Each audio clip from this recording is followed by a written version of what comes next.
Next item, unfinished business, a site plan review for a parking lot in Tuscarora Township.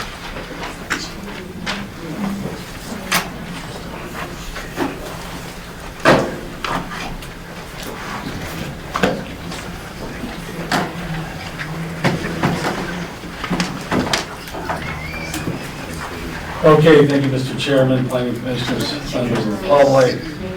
This is a site plan review application for an off-street parking lot in Indian River at the corner of Martha Street and Club Road. Recall that at the last regular meeting of planning commission on September 18th, we discussed this proposed project, and as a result of a lot of information submitted just before the meeting at the 11th hour, basically, planning commission recalled postpone the item until there was a collective feeling that there was enough time to read what was submitted late in the game and perhaps craft or pose questions regarding what was submitted at that time. So I'm going to try to speed through this because you've seen this before, and that'll leave more time for questions. So the property zone commercial development, what the township has proposed is an illuminated asphalt off-street parking lot as noted with adjoining concrete 5-foot wide sidewalks.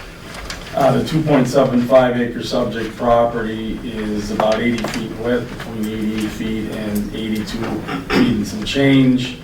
Again, located at the northeast corner of Martha Street and Club Road.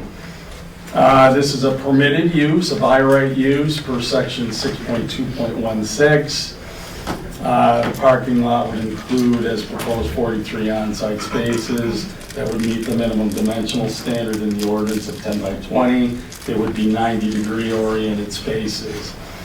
And the nearby land uses, as many of you know, reflect the various zoning districts in this area, including commercial, village center, Indian River, and then the overlay district. The non-residential uses in the area include Flowers Unlimited, Ross Chocolate, Bear Barbell Fitness Center, among others. Zoning map, the subject property is roughly at the center. It's that long, narrow property that is outlined in light blue. The shaded red areas are commercial zoning. The brownish shaded areas to the west, that's Village Center, Indian River.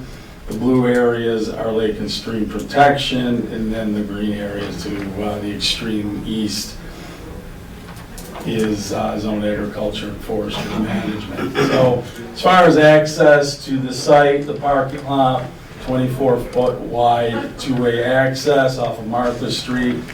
There would be signage installed that would be per ADA standards, denoting or identifying accessible spaces, of course. Exterior lighting, this has been revised. The latest plan set that you were provided in your packets has 2 pole-mounted lighting standards as opposed to 4 noted here. As far as stormwater management, as we discussed last time and as noted on the application and submitted plan set, there are various stormwater management infrastructure components to this project, including piping to convey to detention basins and rain gardens. As far as fencing and screening is concerned, staff indicates that it's not applicable. Parking will not adjoin or face residential zoning per section 17.4.8E. As far as review or permits from other agencies, of course, given the volume of information received at the state level, this list will include the Department of Environment, Great Lakes and Energy, or EGLE. The Department of Planning and Zoning will require a soil erosion and sedimentation control permit. And as far as public comments are concerned, you're well aware that we have received a lot, for lack of a specific number at the moment, of public comment, some of which was provided to you after the packet was distributed on Friday afternoon. I received comment up until early afternoon today. Some of that comment was provided to you on your respective desks. So let me indulge me for a moment here. This is the full revised set that was included again in your packets, showing the proposed sidewalk at the east side of the parking lot, and the south side, roughly parallel to Martha Street, that would connect to the sidewalk along South Straits Highway as part of the streetscape plan.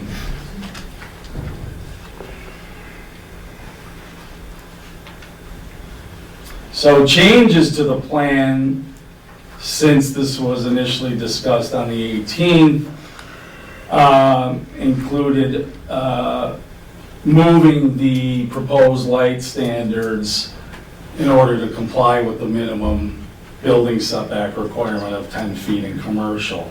Again, those have been reduced to because of the need to comply with those setbacks. They are considered structures, so thus must honor those minimum setback requirements. The other change is that there is a note included indicating that the project will comply with the requirement, and I believe it's 17.4D, that requires chocks or concrete blocks, if you will, to be installed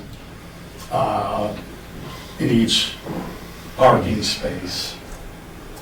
Note on the revised application, or the revised site plan is included, again indicating compliance with that standard. So those are the two main changes since September 18th.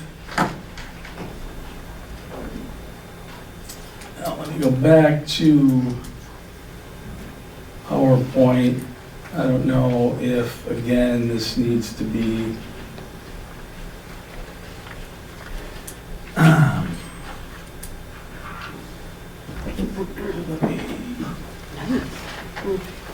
the remaining slides include photos of the site. You've seen the site, you've seen the photos. I don't know that, in the interest of time, we should look at them. It's up to you, certainly, if you would like to do so.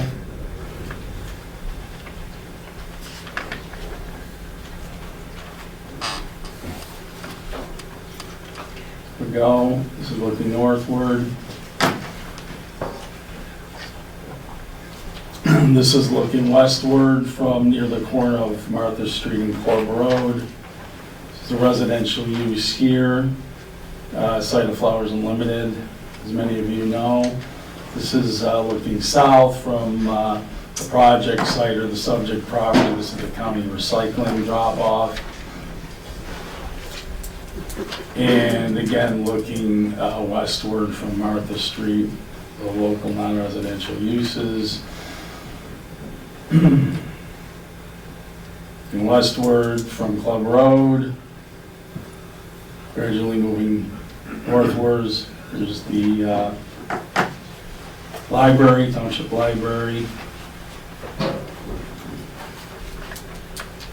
police department.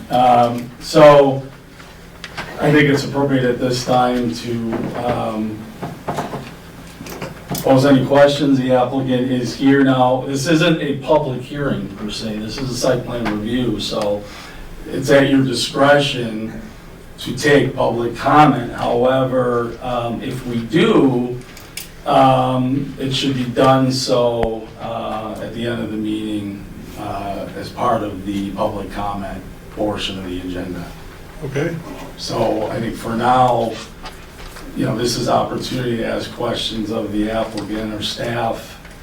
And then, assuming we want to hear from the attendees, we would push that out towards the end. Okay. So. Good evening. Aaron Nordman with Performance Engineers. We're the engineer designing the project on behalf of the Township. We're here. The Township has legal counsel with Matt Cross and board members here tonight. So we're all available to answer whatever questions might come about. But I did want to kind of, I don't want to go too far off topic of the site plan review, but a lot of these comments, appear to me to maybe have been more appropriately addressed to the Township board when they were deliberating whether or not to move forward with the project. But some of these things like the DNR's involvement in the property, we've gotten correspondence from the DNR now that says there's no transfer of jurisdiction required by them, so they're free to construct the parking lot in terms of the ownership issue. But the big one was there's a lot of back and forth about the contamination potential of the site. And there was like an old due care plan circulated from 2010 related to the marina project. And we've been made aware of all that stuff. And the due care plan indicates that there's a berm to be constructed on this property, potentially of impacted soils that were placed here rather than being disposed off-site. But as you can see in the photos and the topographic survey we provided of existing conditions, there is no berm. So I don't know if contaminated materials were brought to the site or not, but we are aware of the fact that this is a historic railroad grade, and we've done soil borings, and we've engaged with the environmental consultant that did the due diligence plan originally. And they will provide a due diligence plan specific for this construction to make sure that, the workers and the public and everybody's protected during the construction of the project.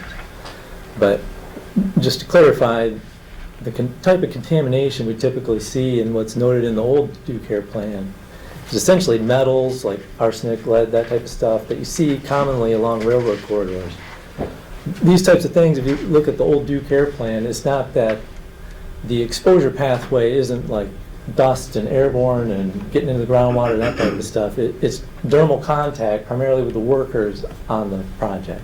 So that's where the due care plan that gets developed ultimately for this construction would protect the workers and the public from contact in the property. And I assume you guys don't have specific rules related to dealing with contamination, but we would comply with all the 201 of the NREPA laws in the due care plan. So we expect that any approval would have some contingency, standard language about compliance with permit requirements and rules and regulations, and we're committed to making sure that that is a part of this project, just so you're all aware. But other than that, I think Mr. Tourist explained appropriately the minor revisions we made to pull the lighting back to the other side, away from the structures, help balance the site a little bit, and we provide the stormwater calculations.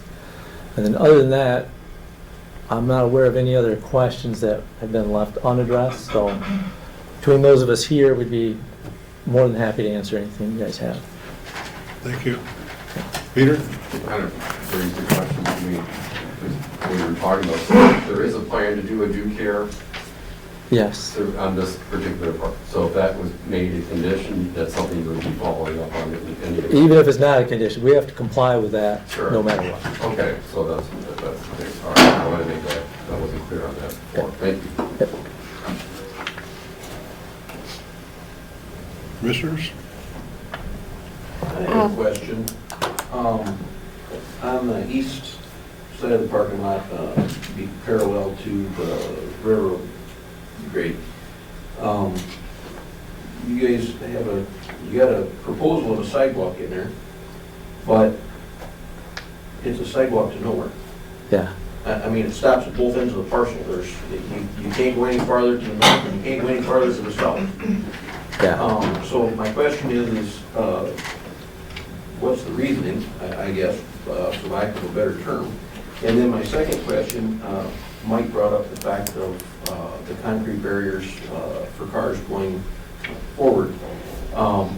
First of all, going forward towards Main Street or to the west, to driving up a 6-foot hill. So, but going to the east, is there curbing around this parking lot with your stormwater system management? And if there is curbing, then there wouldn't be any reason to have cement barriers, I guess is a question in my mind. Yeah, so the sidewalk is kind of twofold purpose. It is part of the township's overall master plan to keep going to the north To and continue that interconnect, green part. yeah. But the other purpose of the sidewalk is, it's what we call, it's an integral curb sidewalk, so there's an exposed face on it that helps retain the edge of the asphalt and keep the integrity of that asphalt, like a curb would. And I believe, your planners can correct me if I'm wrong, but I believe that that's part of why the wheel chocks are required, is so that you don't nose over your vehicle into that pedestrian way. It stops your wheels, keep the vehicle back. Well, typically you would have a green space, you'd have your curb in the parking lot, you'd have a small green space, and then your sidewalk. And I guess that was what my question was, is you've got the sidewalk butting directly up to the parking spaces. And in just general use, I mean, if you go any place where the parking lot's butted up to the sidewalk, your cars hang over the top of that sidewalk. You really have a 4-foot sidewalk that 2 feet of it's usable when the parking lot's full. And I say this in my own plan of a few sites that I've done, where they've required a green space in between the sidewalk and the parking lot. And I guess I was just curious of, I know there's not a lot of room there. Yeah. I get it.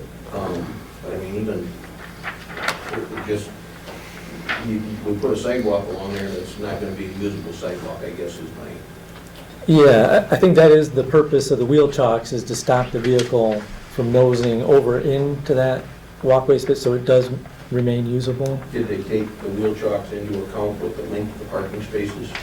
Yeah, we got 20-foot stalls, so the wheel chocks will be placed back off the face of the edge of the sidewalk to give your bumper room to utilize the stall, the total 20-foot stall width.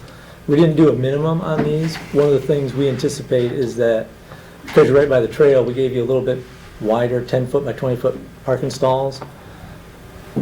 Assuming people So have you bigger did- you did vehicles take or into bicycles, account, yeah, I guess was the question. that's what, yes. Chuck? Okay, the can of worms has already been opened up now. You're not in compliance with regulation as far as the sidewalk goes. The regulation requires 5 feet between the edge of the parking lot and the sidewalk. The wheel chocks, if they're placed in the, if you put them 3 feet or 4 feet back from the edge of the blacktop, you are reducing the 20 feet required in the parking space. If you get a pickup truck, a long bed in there, you're not gonna make it if you go out, force the truck back that far. As far as the front of the truck, if the wheel chock was out at the edge of the blacktop, and I checked this with General Motors this morning, on a light-duty truck, long bed, the front end overhangs the front wheel by 36.9 inches. That's roughly 3 feet. If they backed in, the back bumper is 47.3 inches from the tire. So you can't make it with that sidewalk where it's proposed. However, if you've got a 10-foot between the blacktop and the property line, if you move that sidewalk over 5 feet, then the sidewalk was up to the property line, which can be, then you can put your chocks at the edge of the blacktop and you can make it. So why can't we put the chocks in like 28 inches to stop the wheel from going all the way to the edge of the blacktop, and that way you utilize your whole stall length? Well, but what happens if somebody goes in frontwards and you've got a truck that's got the wheel base long enough that he's still gonna hang out in your 20-foot maneuvering aisle? I guess my assumption was that the chocks do sit back a couple feet from the curb to stop your wheel, to stop the overhang like we're talking about here. That isn't, the regulation doesn't read that way. In the zoning? It's supposed to be at the edge? It doesn't specify, but it does specify you have to have an unencumbered 20-foot parking space. If you put shocks back there 4 feet, you don't have a 20-foot parking space. I guess the way I You was have a viewing 16-foot it, parking space. the way I was viewing it is if you put them back a couple, say between 2 and 3 feet, the car pulls in, the wheels hit that, your bumper overhang, like you mentioned, is another If you got couple it back feet. 2 feet and you stop, and somebody comes in with a pickup truck and backs up to the wheel chocks, you're overhanging by 4 feet. Well, a perfect example is my Corvette. I pull into that parking spot, my wheels aren't going to those tire chocks because I've stopped a foot short so that my bumper doesn't hit it. Yep. I'm gonna be out the parking lot. My Corvette's 20 feet long, 20 something, 23 feet. So when you take that into consideration, your wheel chock didn't do you any good. That's right. And you, because I'm gonna stop a foot short of it. Just like I'm gonna stop a foot short of a curb. Okay, But when you move your wheel chocks 2 feet back or 3 feet back, now you got a 17-foot parking space instead of a 20-foot parking space. I stop a foot back of that, now you got a 16-foot parking space with a 19 to 23-foot car. And I'm using generality, but we're all familiar with Indian River. The people that park in that parking lot are not big four-wheel drive pickups that are gonna pull up and hit their wheels on a tire shop. They're BMWs, Mercedes-Benz, Corvettes, things of that nature that, they're not gonna mess up your front bumper on a wheel chock. Just like you're not gonna mess it up on a curb. And like Chuck said with the regulation, and I didn't know about the regulation, I did up north, but that's where they require that green space between the parking lot or the curb and the sidewalk, is so that when you pull up that curb, your front end of your vehicle can hang over that green space and you're not encumbering into the sidewalk. And you're still not taking anything out of your 20-foot parking space. yeah, I mean, I understand what you're saying, but I mean, this is a parking pattern and design we've done many times. You know, this isn't, I'm not aware of too many places that have longer than a 20-foot stall to accommodate these types of scenarios. I mean, you see this all the time where you have the parking stalls lead up to the edge of an exposed face sidewalk and people have a path to kind of get in and out of their stalls. But like you said, we do have room. I mean, we could pull the sidewalk back 3 to 5 feet or whatever is required and run it right down the property line like we had it in the first iteration. The reason we did flip is we were mainly focused on the lighting, trying to get the lighting to be, off the east line and comply with the 10-foot setback is the reason we did the flip in the first place. But we could put the sidewalk back, put the lights between the two, and then provide that space if that's agreeable to the planning commission. Oh, go ahead. Did the road commission recommend, without requiring some separation between the sidewalk and the road, just for safety's sake? If I read that most recent note? Yeah, that's along Martha Street, but we're talking about between the trail. Oh, we're talking about on the trail. North-south along the railroad. So is the 10-foot, so I saw that you had 10-foot side barriers. But on the trail side, it looks like the sidewalk is within that 10-foot setback. It is. Yes. Okay, so you only have 5 foot that you could move on that side, and you're That's gonna be correct. up against the trail property. That would give you the 5-foot separation in case Okay. somebody backed up to the chocks and overhung the sidewalk. If it was right there by 4 feet, you'd have 1 foot of sidewalk left. And so then you still have to have the green space, or the, do you No, have the no green belt? required green space. Or the green But belt? it would be a 4-foot or 5-foot open area. It could be Between the grass, it could sidewalk be- and the parking lot? Yeah, So that gives you, because I did the math across. going You the get math across, you've got a 10-foot setback on the west side, and you've 10 got 20-foot parking space, a 20-foot maneuvering aisle, a 20-foot parking 24. space. They have 24-foot maneuvering aisle. 24 foot then. Yeah, so they're over the 80 feet. No, they're not over 80 feet. You got 64 feet in the parking lot and 10 foot on the west side. And 10 foot on the east side. They had 10 foot on each side. So Well, if you're yeah, over, if you want to use Yeah. that way, yeah. they're over the 80 feet. Because they moved the sidewalk over 5 feet against the other property, the trail property, and they had to have, would you say 4 foot or 5 foot? Well, Between- 4 foot is the max, 4 foot, no, actually, 3 foot 11 and 3/10 inches. 4 foot Okay, you're still, is the maximum that a truck backing in would overhang the edge of the parking lot. If So its you're still wheels over, came up right? against the chalk.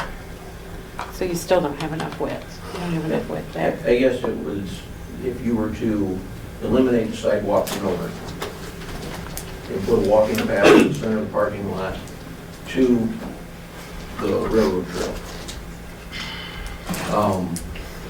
You could hang over as much as you wanted to, and it wouldn't matter because you got 10 feet. Right. You got the rails to trails, walking, biking trail right there.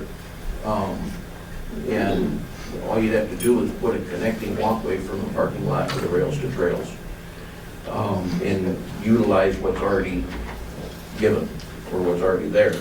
And then it would eliminate vehicles hanging over into the sidewalk. It would eliminate a green space, it would eliminate most all of your issues by simply putting a walking path from the parking lot to the rails to trail and eliminating what I would call a sidewalk to nowhere. Yeah. I mean, I understand they want to take it to Martha Street or down to the Marina Park, but you can go on down Rails Trail and you can make another trail, another walking path from the trail to Marina Park, and accomplish the exact same thing. That's my take on it, which doesn't mean much. I'm one person, but Well, we have the township here, would you be willing to utilize the trail, or? That's up to you, we can't make that decision. Yeah, I mean, to me, we could just leave the curb line there and eliminate the sidewalk and not have the duplicated pedestrian The path. purpose of the sidewalk, if I may, not only to get to the other trailhead, but in the wintertime, we didn't want people walking on the snowmobile trail. Now, what they could do is they could just walk down the parking lot, Right, and then the sidewalk starts. right.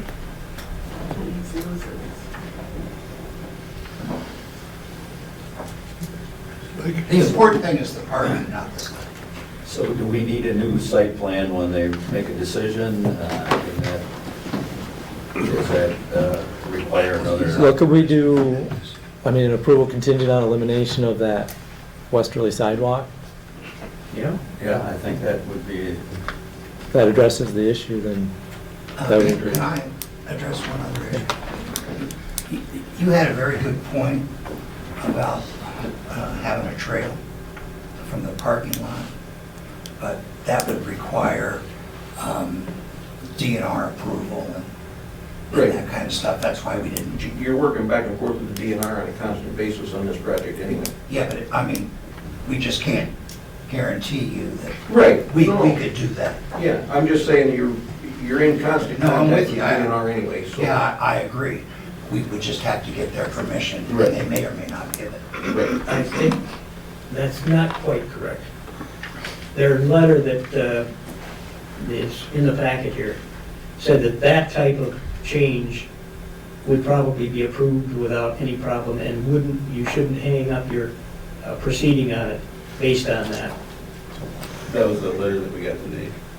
I don't know which one it was. I've read so many letters, I don't know which it is. There was one from the DNR, the trail portion, that said that type of change should not hold up the thing that you just had to go through the procedure of applying, and they gave you a 20-page example from somebody in Wixom or something like that, that you have to fill out. So you do have a lot of work ahead of you in filling out that 20-page application, but they said that shouldn't hang you up.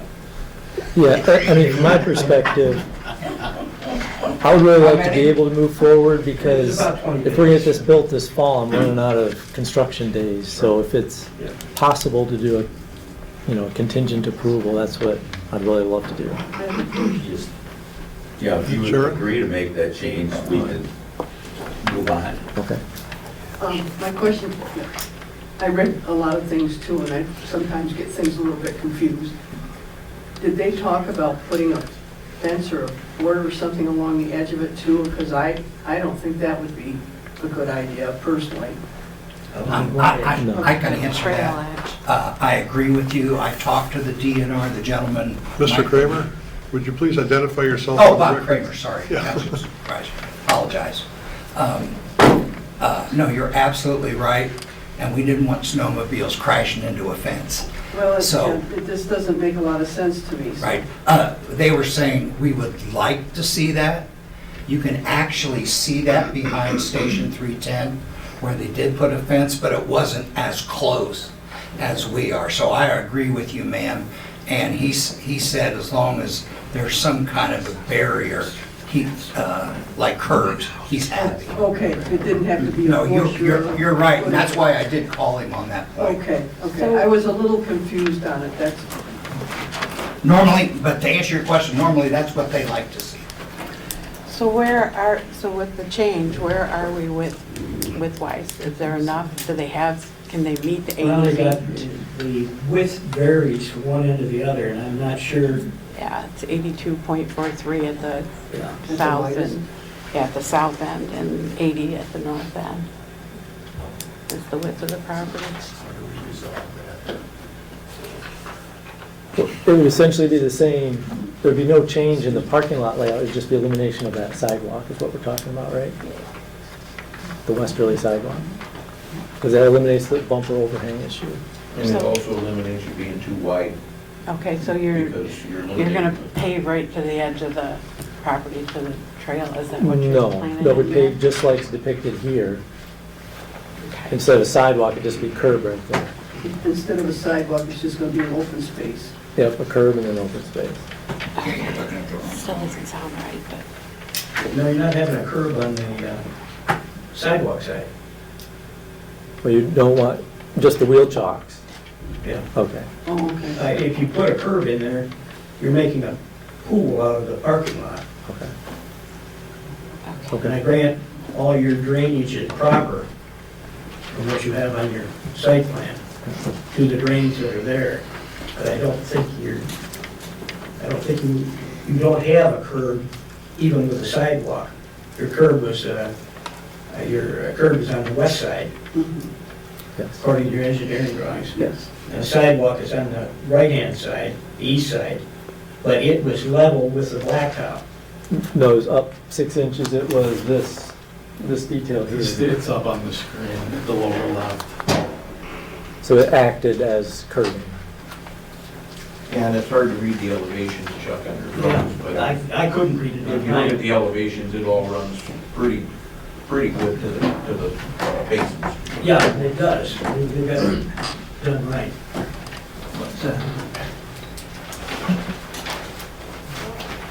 This is your curb, Mm-hmm. and it's on the west side. Yes, This is your sidewalk. yes. Okay, I see what you've got. Without So sidewalk. this is not properly oriented. It should be this way. It's on the west side, or on the east side. Yeah, it should be going that way. Because I was looking at this, the sidewalk and your parking lot was over here, Uh-huh. which would have given you a 6-inch drop to grade. That isn't the way it is.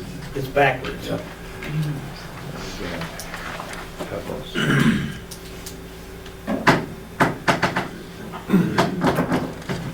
Which in turn would eliminate the need for the chalks.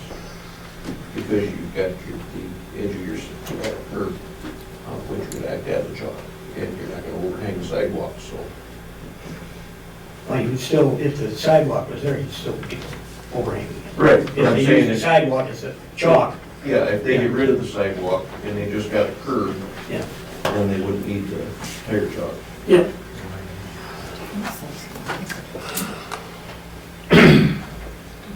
comment about fencing. Would you have a problem installing a fence on the west side to prevent the lights from shining in the windows of those residences? I'm just looking at a year-round fence. Now there's some sumac and some things in there which will be gone when winter shows up. So I'm just wondering with a parking lot like that, would be worthwhile installing just a nice-looking fence, so when somebody pulls in, it will, they won't shine the lights in their residence, and also would stop trespassing, and people are gonna wanna walk through their yards to get to Main Street. We didn't really budget in extra fencing. I don't know if the township could add something like that to a future. Well, we just Well, if budgeted. you We eliminate did. the sidewalk, you got extra. Yeah, that's true. I think it would be reasonable. It wouldn't have to be the entire length of the parcel there. It would only have Just to be the, yeah, where the two houses are. yeah, okay. Yeah, like say, the sidewalk should free up. Okay, So so they're not Just when getting headlights cars in are the window. or pulling in and their headlights are facing that way, it isn't gonna bother it so much in the summertime Yeah, because that vegetation is there. But in the wintertime, when there's no leaves on it, the headlights are gonna be going right into those houses. I looked at that, and a lot of the property line is actually in the vegetation from a good distance of it, and you guys said you were gonna have to trim some of that back. They So, indicate they're kind of. yeah, yeah. so when you do that, it's gonna create a problem for those two, because it is mixed. It's not commercial there, it's mixed residential It is business. commercial. No, the parking lot is, but not the houses. Those are in Village Center. I think one might be in commercial. Yeah, I think the one right on the corner of Let Varsha. me, No, it's let me Village pull Center. up the zoning map here, and we Yeah. can, Yeah. It's Village Center. so, this property right here, That, where is that? That's a flower shop. yeah, this is the Flowers Unlimited, this is commercial. I think you're down too far, aren't you? No, that's the road that goes up there. You're not looking at this. Martha Street is right here. No, that's not Martha. It's right here. Oh, right, I'm sorry, that's Martha here. So this area up here There is yes. definitely VCIR. Yeah. Except, when you're south of this line, but here's Martha right here. Yeah, where her property ends is where the commercial starts back up. But So, it really doesn't make any difference. It's not residential. Well, it's a mix. It says it's a concentration of residential, social, local, commercial, and public uses, et cetera. That's a use. It is not zoned residential. No, I know that. It's zoned VCIR, Yes. yeah, which is supposed to be a mix. And those two houses are being used as residential. well, and Mr. Chairman, Commissioners, in section 734, which regards specific standards for off-street parking, in subsection E, it reads, off-street parking facilities in non-residential zones shall be effectively screened on any side which adjoins or faces property in any residential zone. Not use, it's residential zone. But if you guys, if you eliminate the sidewalk, you got plenty of funds to put a fence in there to stop headlights from hitting people's houses. And I think that's, from a township standpoint, if you're collecting tax dollars from the houses, I think it's just kind of courtesy to shield that if you can. And we got plenty of money from the sidewalk to do it, with money left over at the end, so I don't think it would be an issue. Am I, Mr. Kramer? I can't speak for the board. I'm just saying, I don't think that would be an issue. Like, I'll present it to the board, but I can't Right. speak for the board. Right. The one You can, house, but it though, won't do you any good. to your point, the second house was recently purchased, and it will eventually be coming down. So, we can ask the board of trustees to look at this. I mean, the fence, excuse me. Okay, so we got a couple things to accomplish. What exactly are you planning on doing now with the changes? And we'd sure like to see a commitment from you guys, an agreement to try to get a fence up there. I think there might be additional money, like he says, that the sidewalk doesn't go. You would have enough for a nice fence, which would protect those folks and stop trespassing and some other things, so. Yeah. And there'll be a lot of accumulation of kids and stuff in there, so I think it would help to, Yeah, so I think what we're talking about agreeing to is, you know, due care plan for any of the construction, eliminating the sidewalk on the west side and replacing that with a fence on the east side. Or opposite, yeah. Fence on the west side, eliminate the sidewalk on the east side. Sorry. That's in front of Thanks, Jay. the two residential lots. Right. We're not Yes, not the whole asking for district, down just the through two residential lots. One other thing, I don't want to get into the position where we're requiring the due care provisions or anything else. We're going to, I think, add that into the standard provision that we have requiring you comply with all other rules and regulations of the state and everybody else in the world. However, I do feel that your engineering drawings are required to have that due care notice placed in them. It's all boilerplate that's on there now. It's your standard boilerplate, I'm sure, that you put in every drawing you do that's got earthwork on it. But I think you should have that in the due care notification in the site card, grading notice.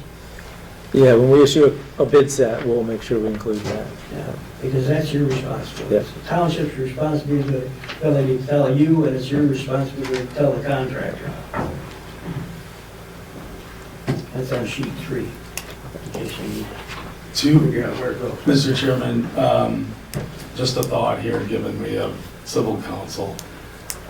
Would there be interest in having the engineer add a note with respect to providing written notification to the contractors of the situation as far as contamination is concerned? The due care plan. Yeah. Due care plan. Yeah. And I think that's fine to do here, and of course, you know, Mr. Norman has also stated that, you know, on the record, if they're required to do that in any event. So I don't see that as a problem, making that, you know, conditional. Problematic may be the fencing. I agree with the township supervisor, he has to get board approval. And the language of the zoning ordinance doesn't mandate that because it specifically talks about zoned residential. Although the concerns of the planning commission, I think, are noted, and it sounds like the township supervisor notes that as well. We'll do its best. That could be So as far as the due care plan is concerned and notice to contractors, is there something that you want to add specifically to that concern? I don't think so, other than just in the conditions we place on it, that we clearly state that they are required to have the due care notice prepared, not to us, but the township has to pass it on down to the engineers have to pass it on down to the contractor. I assume you're not the contractor. And section 2010J, I think, allows you to do that. for the Yeah. site plan. Yeah. Not that the due care plan be published, but it be followed. That's going to be a requirement anyhow, you know, under their plan. What about instead of a belt, or the fence? Miss, Kim could you Pearson, state, thank you. Trustee of Pittsburgh Township Board. What about instead of doing a fence, if we did like a green belt, instead of putting up a fence? That would stop lights. that It'll would take stop more lights. room and, you know, people always knock those down, but you're gonna have a lot wider area you're gonna lose there. If you have a fence, it's 4 inches wide. If you get vegetation, it could be 6 or 8. as a board, I think per council, is we can't put it as a determination for you guys to do anything. No, I know, but We're just asking you to I'm take it just into throwing it out there consideration to as a see board. what you think about that. Like, I didn't think about the width of it. I think that's the important I was thing. just thinking about the maintenance of it, the expense of it. If you put up something like arborvitae, which would screen it year-round, Yeah. you're talking probably a minimum of 5 feet, 6 feet, 7 feet. By the time it gets up to the point where it's covering the, Okay. If you went just south of town, there's a business just south of town that might help you with that fence a little bit if you put a small little sign on it for them. Just throwing that out there. Yeah, well, we can sell advertising on it. For sure.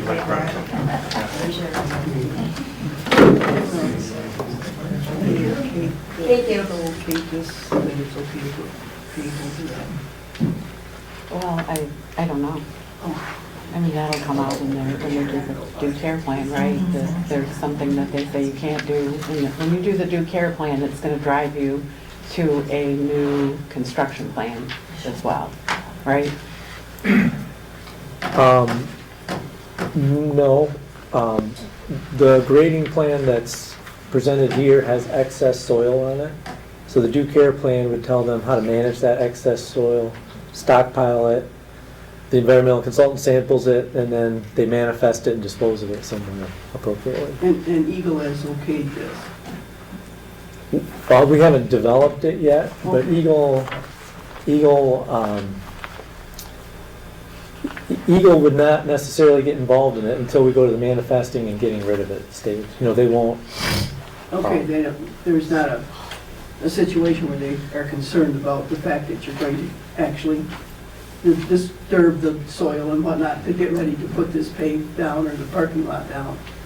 Is that they're correct? concerned with it. Oh, yeah, it's in the due care, Yeah. it's in the That's what I current thought. due care Yeah. plan. But I mean, have they given a statement on it yet, or? No, They that's the plan can't they move it have to because it's not provide. prepared yet. Okay. That'll be There's a process. They have to That'll be a follow that condition? part, yeah, they Okay. have to follow that part, what is it, 201? Yes. I think Yeah, it they have is. to follow that. Yep. Speaking of the soil that has to be removed, I couldn't get much out of your site plan as to what you were actually doing. I couldn't see cuts and fills. It just wasn't there.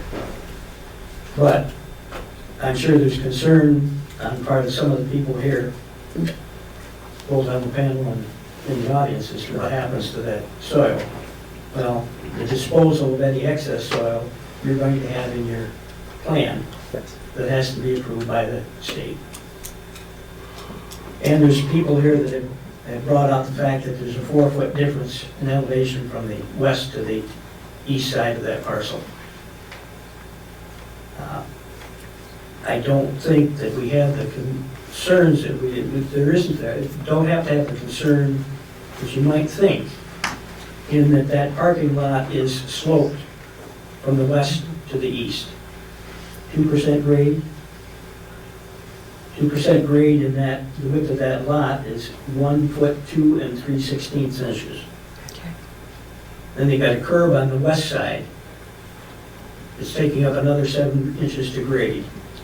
So you've taken up 1 foot 9 3/16 inches of that 4 feet already. Okay. That eliminates that much of what would have had to been cut if they just brought the whole parking lot down to grade. So there isn't as much soil to be disposed of as you might think. And from there to the west is a pretty good slope. It's not, they're just not cutting it out. It's a good slope going back towards Main Street and such. I think some of the concern is that according to the due care and construction plan that's in place, that contamination was only 12 inches under the soil. So that's where people are concerned, is that you guys are going to go in there and excavate down 12 inches and you're going to expose it. But the plan has to cover that. They have to have a mat down to collect any of the contaminated soil. That's one of the requirements. Soil has to go on that, and they have to dispose it to wherever an approved disposal site is. It's not just gonna be pushed off someplace else on the site, unless they get permission from the state to put it someplace else on site. Maybe move it back up to the north end. Well, maybe not, because I think our Lake and Stream says it can't be within a half a mile.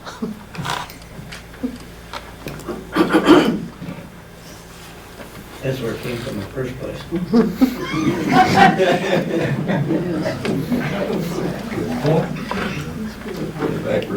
Yeah. I think that's one of the questions we'll be answering. I don't think that the factors clearly show that there isn't as much of a disturbance of the soil as you might otherwise think. I agree, I don't think it does. Just so for my own understanding, would you explain what you mean by the manifest process for disposal? The manifest process is kind of the paperwork that follows it from where it exists now to where it gets transported and ultimately disposed of. So that identifies where it came from, who hauled it, how much was there, it gets weighed, and then what landfill it ends up. What have we got? Where's it coming from? Where's it going? And a Yes. record for all It's a that, record for right? that, Thank exactly. you. That's what I, Yeah, it's a paper trail. Hey, have we got any more concerns we need to discuss? I don't. Should we look at the findings? Thank you.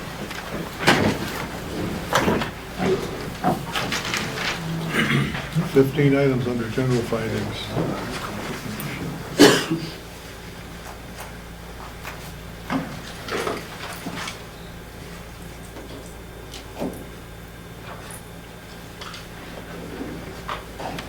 Number 2 says with an adjoining sidewalk, so should that be altered?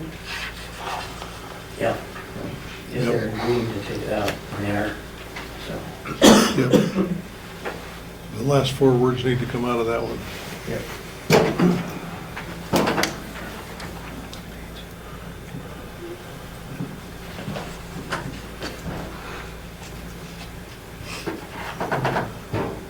We're on page 81, or excuse me, page 80 of the, I'm on page 2 of 6. yeah. Well, I'm looking at the electronic record, and you're looking at the Done by copy. Page 80 has the number of 11 right at the bottom. yeah. yes, thank you.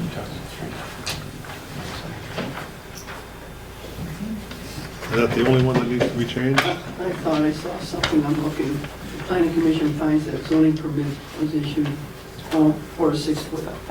Yeah, that's about.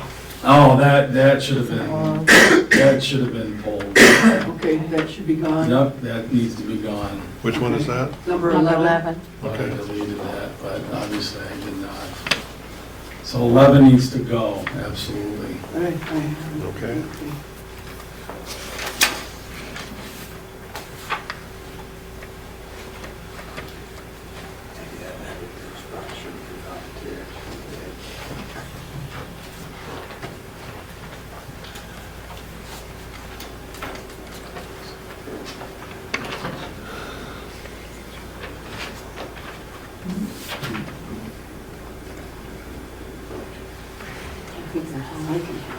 So we have 1 through 15 with 1 modification and 1 deletion, right? Yep. So far.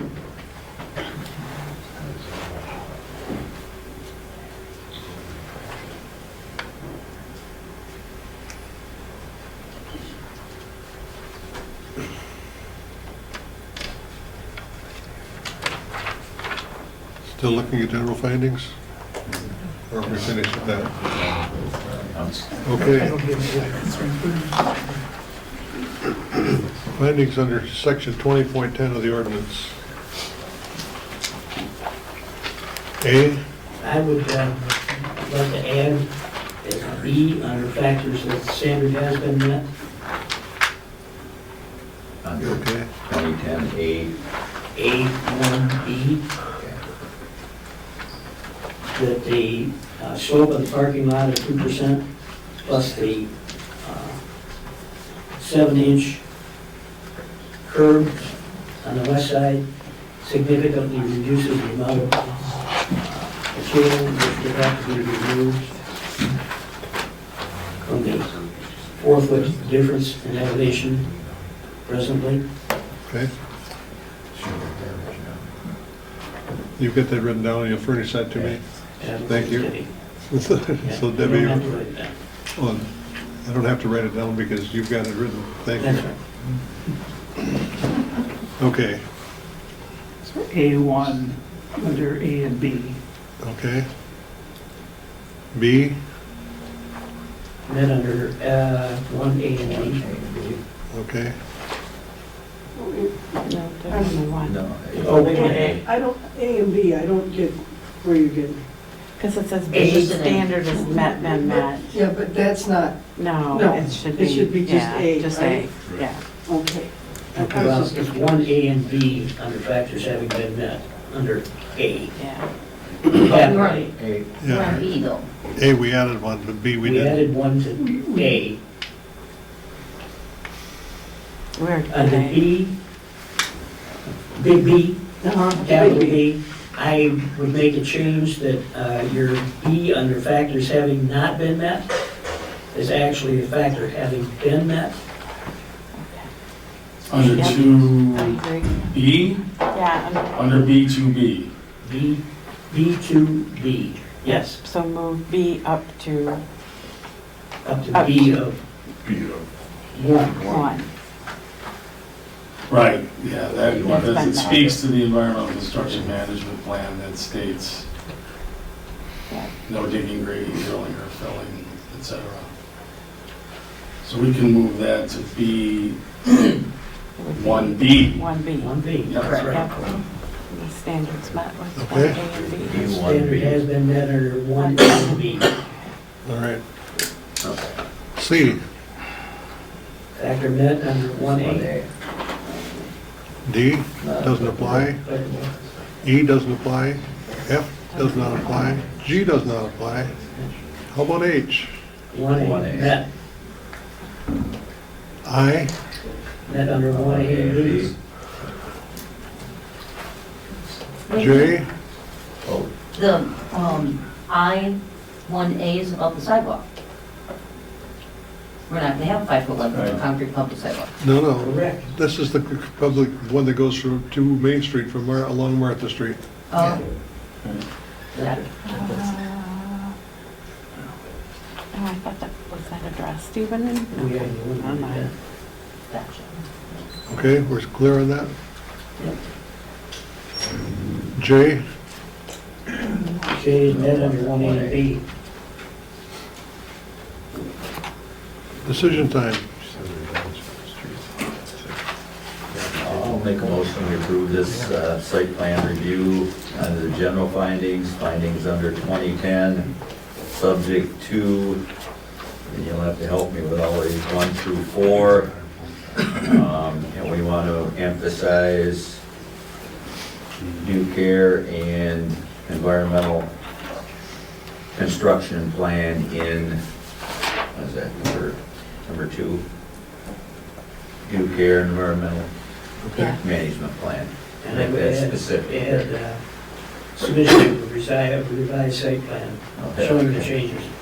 Yeah.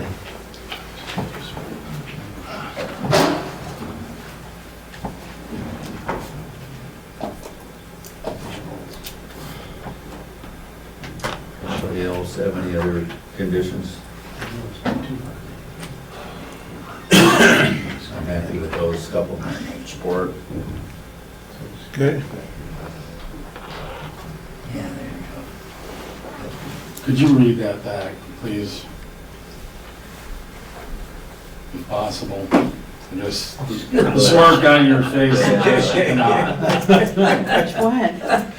It'll all be, The last one that was verbalized. the last one was verbalized, it was just a submission of a revised site plan showing the changes.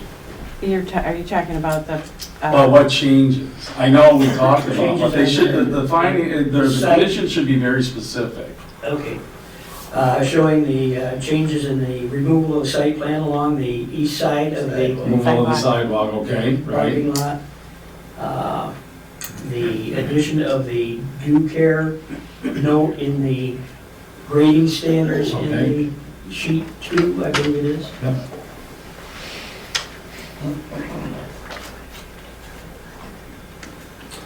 And then I'm not, we don't need And to. I would add in there the location of the 2 lights. Since the first light at the north end is shown, the arrow shows it in the middle of the parking lot.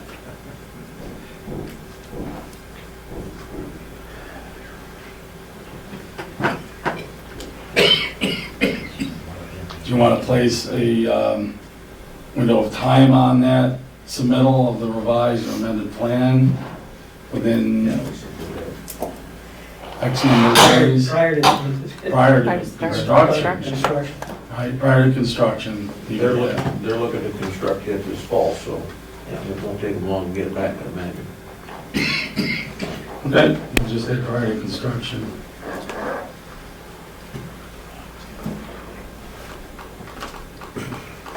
Thank you. All right. We heard the motion to approve. Based- Supported. Yes, and we have a support.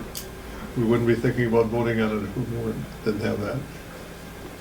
These conditions will all be prior to construction. Okay? I don't think we say that, and then normally we say that, but I'd like to see that in, oh yeah, it does say, it, right, first foresight. Yep, okay. It's just in a different spot. We're good. All right. Any other comments? Discussion of the motion? All those in favor of the motion to approve, say aye. Aye. Those opposed? Motion carried.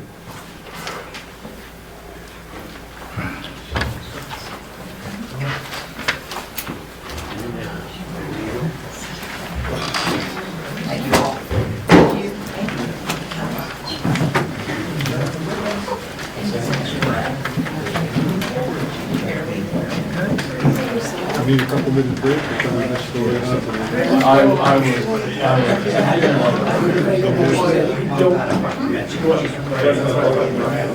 Are we gonna do public comments, or is that when public hearing? Till very end.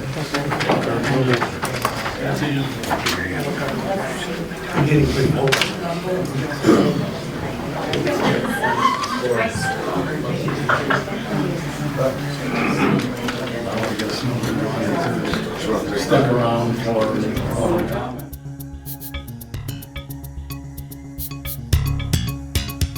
Hearing none. Public comment. Public comment, yeah. Yes, go ahead, Good evening. I'm Ann Couture. My family's owned property in Tuscarora Township for 40 years, and we bought that property out of the state, and then we retired up here on Mullet Lake and are now in Kohler Township. So we're on the east side of Mullet Lake, and I drive by the proposed parking off Martha Street a couple times a day. So I'm here tonight to talk to you about 2 things. One, my perspective as a resident on this parking, and also my professional opinion with respect to the environmental conditions. I'm a retired environmental professional. I was involved in development of the state's environmental cleanup programs, both leaking underground storage tanks in Part 201, and I've been involved for about 40 years. So when it comes to Part 201, probably pretty much ask me anything and I can give you way more information than you want to know in background. I became aware of this because I live in the community, but I am concerned that this proposal was, just quickly moving forward without any kind of acknowledgement or disclosure of the environmental conditions here. So in 2010, and I believe the county was involved, but in the whole trail parking and the expansion and such, that's when the due care investigation was undertaken, 2010. So it's 2024. So we're 14 years later, and I'm concerned that we have no idea really where any of the contamination is now. And so that would be what a due care compliance analysis, you guys have called it a plan, but it's really, you can call it whatever you want, but it's going to be important that they take some borings and figure out just where the hell the contamination really is now, because between 2010 and today, the sewer main was run right through this property as well. And so I don't know what may have occurred or not occurred with respect to the hazardous substances that exist on the property. And then, so from a big picture perspective, our whole cleanup program really relies on people disclosing and following the law. And so I want to make sure that the township doesn't get into any trouble here by starting to dig up impacted soils, move them around, put them underneath the, let's say, the so-called rain gardens, you know, so you're actually pushing water through contaminated soil. So it's just really important that it's not just a plan. So environmental professional would have to complete the compliance analysis with data, sampling, and subsequently then apply that to the project. So that's where the due care construction management plan comes in. So, and you guys talked about it tonight about incorporating now what they find out in due care right into the plans and specs. I mean, it's not really, you don't want it to be a standalone kind of thing. You want it to be, you know, incorporated into this so that if, not only if they encounter soils, but they should know ahead of time, especially if you are going to be doing some land balancing here, they will. And so I guess my biggest concern is that the township seems really anxious to get this project underway because contractors are mobilized.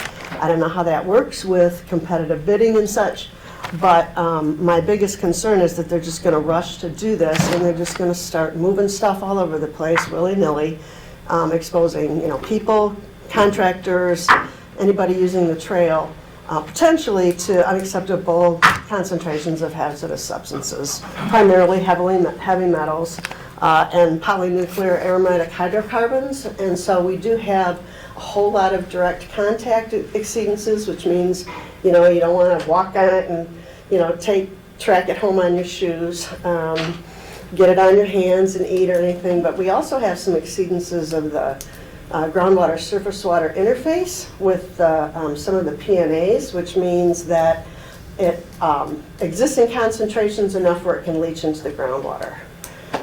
And we're so close, right, to the surface waters here. So that gives rise to concern. So I would like to see the eagle's eyes. Eagle can, the engineer mentioned Eagle really doesn't approve these plans. They do. In fact, it was a battle, but we got the Eagle to agree within the scope of the statute that if you have a due care compliance analysis and a due care construction plan, you can submit it to Eagle to determine if it's adequate to meet your due care obligations. And so that would give me a lot, I would feel better that they're doing things right, because I'm, you know, I don't know what happened when they started to lay the sewer. And by the way, now there's the sewer expansion, and so there's a lot of, you know, I saw ballast being dug up and stuff, so I just don't want it to continue. I don't want to have people exposed, and I think it's silly to have the township, you know, do something that exposes them to a lot of liability. So those are my concerns about the parking. And then from a resident's perspective, Martha Street's really short. You've got all kinds of ingress and egress all along that street. You got the auto repair business, you got the recycling, you've got Flowers Unlimited, and that's a really short road. And everyone who lives on the east side of Mullet Lake, if they're going that, you know, into town or into Indian River or anywhere, you have to use Martha Street. So it's really heavily traveled. And to have another ingress, egress, more people going in and out, it just seems really absurd. So I don't necessarily think that you may have been in a position to comment on that, but one of your factors is the arrangement of public or common ways for vehicular and pedestrian circulations to respect the pattern of existing or planned streets, blah, blah. And boy, to me, that, it really doesn't do it. I think, and then to have a sidewalk, to have people, directing people along what's already a really busy, tough street end with the bump outs now we have, you can barely turn your car around this corner. So I just think it's and right down, 2 blocks down, we have a lot of vacant property. That's the overflow parking, and that property could be improved with the sidewalk and accomplish the parking needs rather than trying to shoehorn this little parking lot into this space and further exacerbate the problems that we already have on Martha Street. So I'd be willing to answer any questions about either issue, and I appreciate your time. Thank you. Mr. Chair, could we limit comments to a few minutes like normally? Why would that be? Because it's 9:34.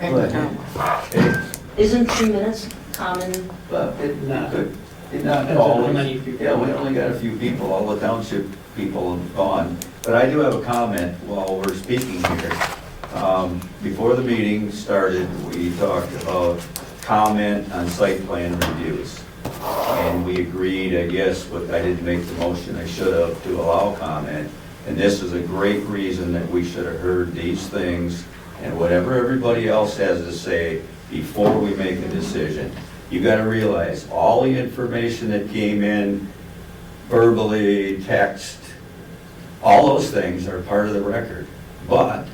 And we had that before we made a decision. These people that came all the way here, that live in that area and around there, should have a chance to comment on site plan reviews, and this is the exact reason. This lady's an expert, and we made it look at something different on the sidewalk, or the drainage, or something, so I think it's a poor deal. We'll make sure we make motions next time to hear comments on those. We have all the comments. Did you know what some of these things this lady spent her time coming up with? Did you understand any of them? I do understand what she's saying. Oh, good, I didn't know you were an expert. I'm not an expert, but I understand. But what I she's just saying. think that's a good reason to allow comment with the restricted time limit on those. Well, and Mr. Chairman, Commissioners, if I may, that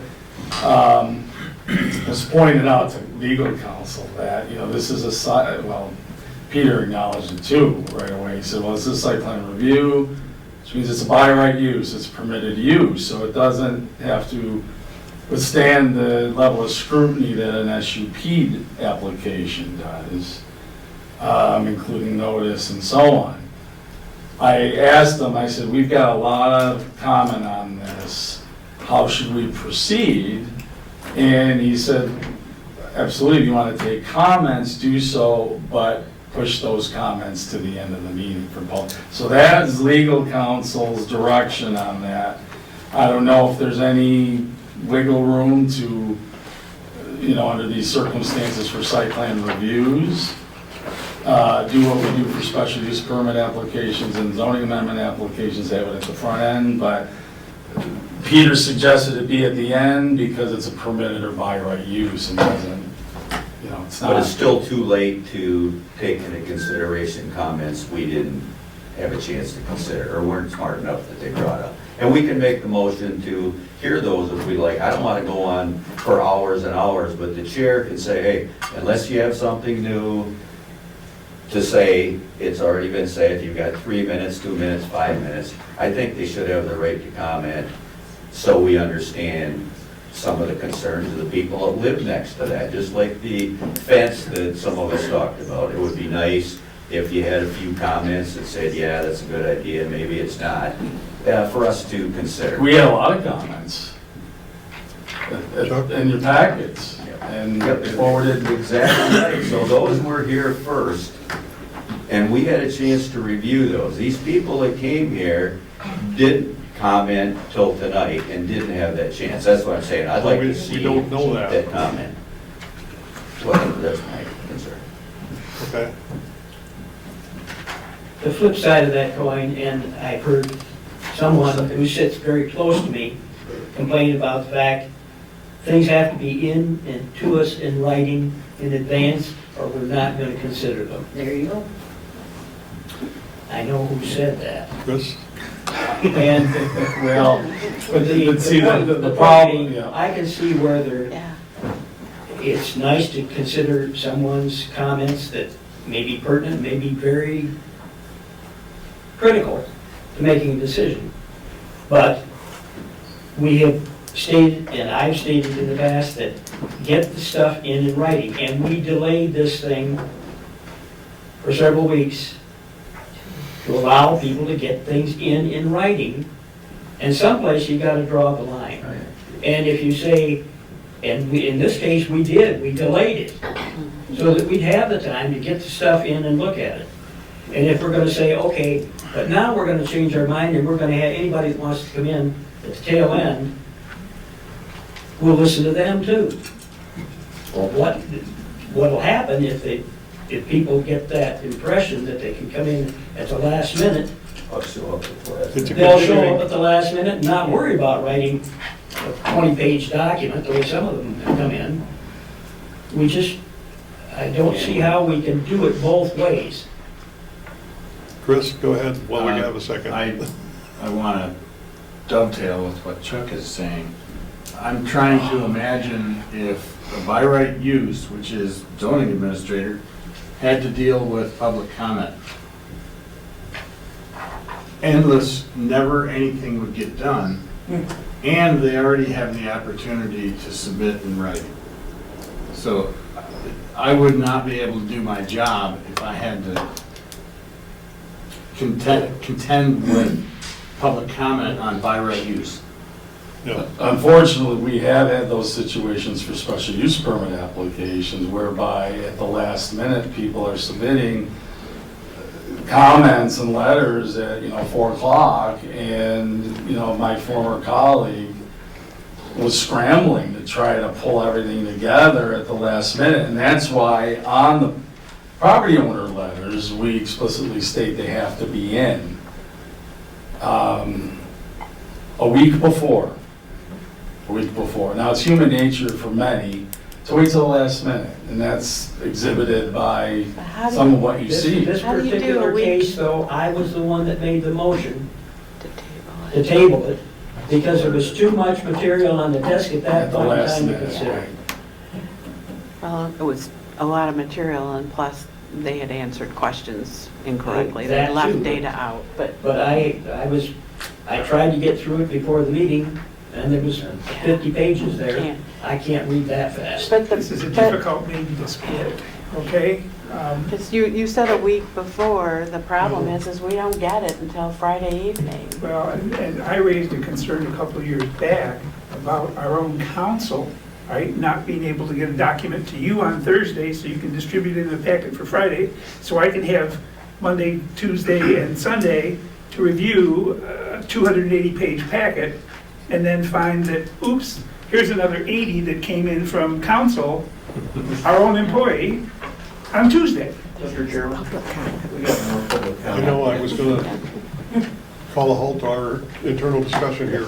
I can carry that out. Yeah, I'd just like to say, I sat through this because I was interested in it and wanted to hear. And I believe you've already said, and you have the ability to take action on what was recommended, because you said you wanted to make sure that the study that needs to be done, and I can't remember what the acronym or the name of it was, but, right, What was your name? that it got, Betsy Hansen, and I'm from Cheboygan County. But that you make sure Eagle has seen it so you can be comfortable, because you said that that was important to this board. And I recall you even, I think, wrote it into there. So how can you be satisfied that that study has been adequately adhered to without making sure Eagle reviewed that. How are we supposed to do that? Well, that's what you have an Wait, administrator. they have to do it. They have to. Yeah, right. And they have to submit it, and that due care report will indicate, I would think, relatively clearly if they're A-okay with it.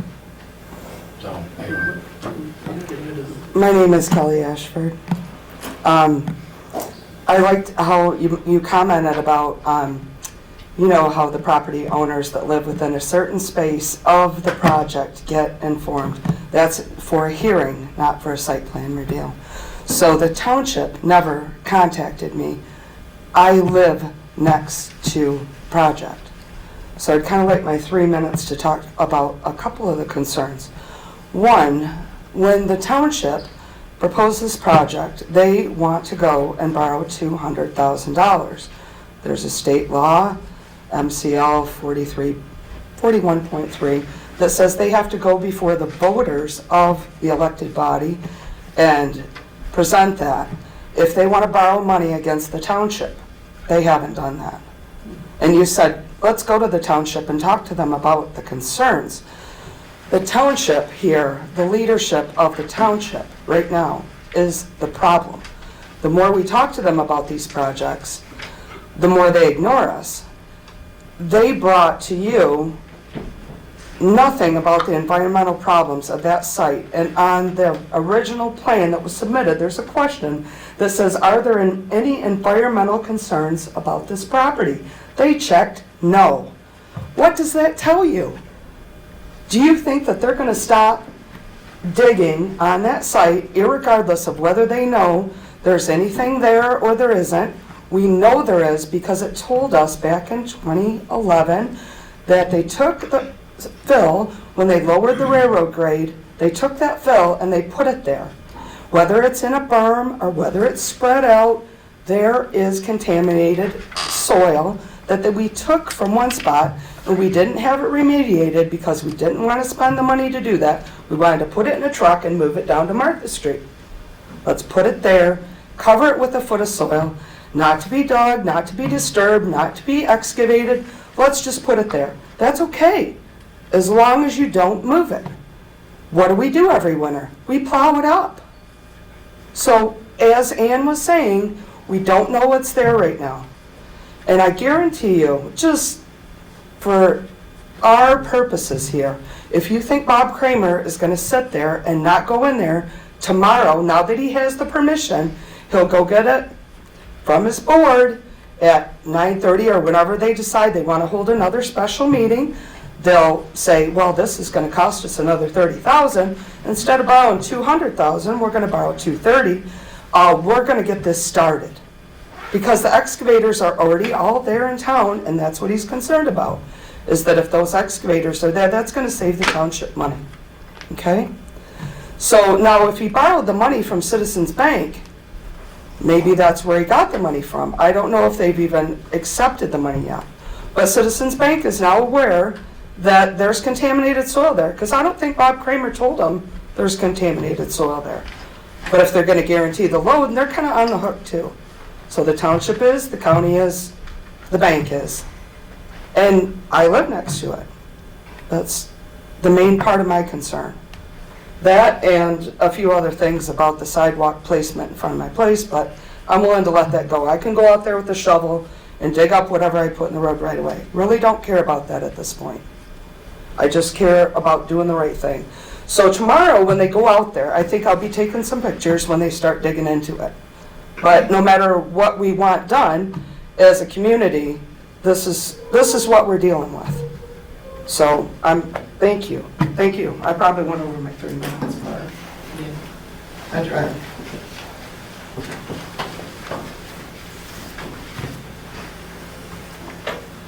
My name is Trudy Meigs. I live in Tuscarora Township. I think, Ms. Rogers, you asked how Eagle would know.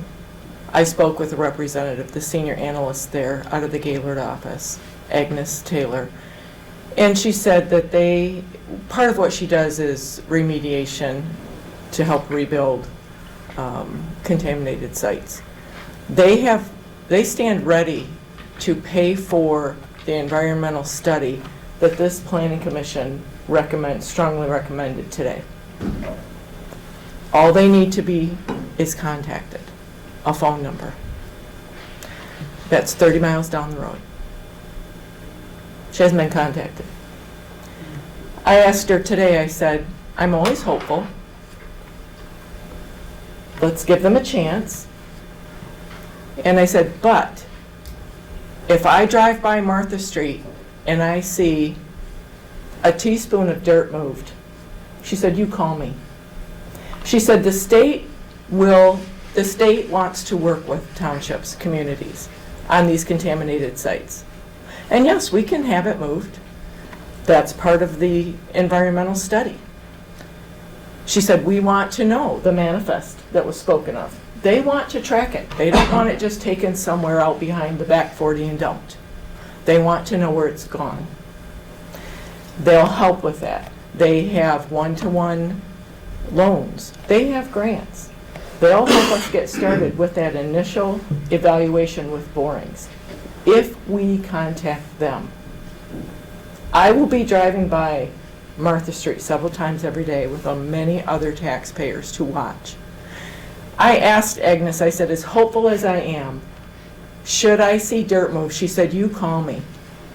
She said, because if you do not follow the protocol, she said, the state will come in and fix it.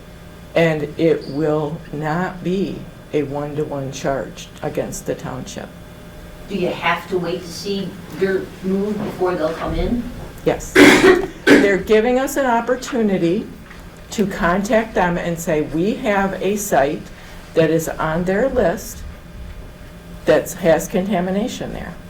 They're aware of it now. Had never been on their list. So they can't come in until somebody digs? Correct. Complaint driven. Or you can call and say, hey, Eagle, we want to put in a parking lot, or we're going to extend the sewer main. We have this document from 2010 that said we had ballast moved from the north end of town to the middle of town. We're not sure what's there. She said we would come in and do an environmental study, take some borings. We could go out and try to get the map, but she said that's 14 years old. Start with fresh data, because we plow snow here, right? And if you have been along Club Road, there was some road work done. I think Reith Riley had their big equipment parked back there. When the lumber yard came down, there was heavy equipment in there to help take the lumber away and the equipment away. All of that has been moved. It happens. There've been 6 or 7 other projects along the grade there in the last 10 years. There you go. So we don't really know how deeply it is buried. And we all know what happens when snow is leaving in the spring. We have our snowmobile friends here, and they're, we're still trying to get that last 5 minutes of snow fun done. So Eagle is there to help us. They're not a punitive department. They're waiting for us to reach out. We'll see if they do. Thank you.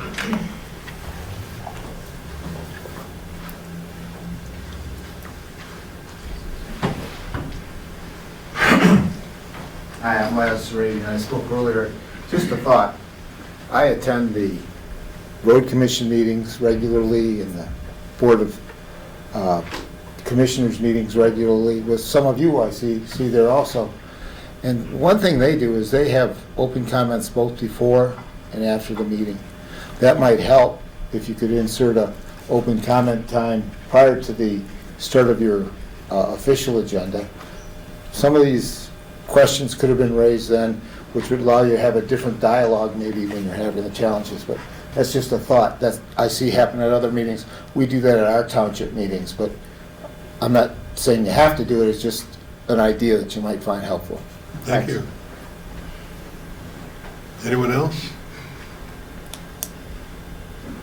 Not, we'll close the public hearing.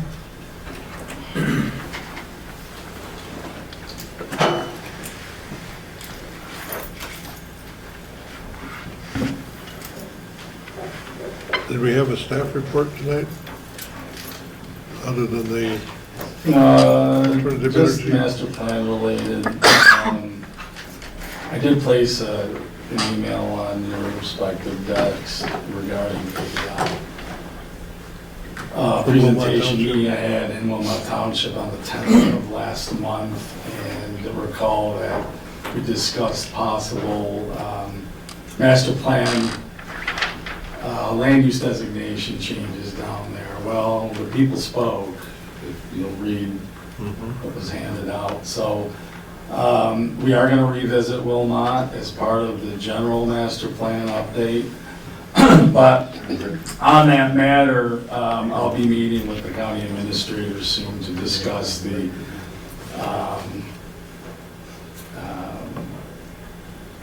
financial document that we received from NEMCOG with respect to facilitation and so on and so forth.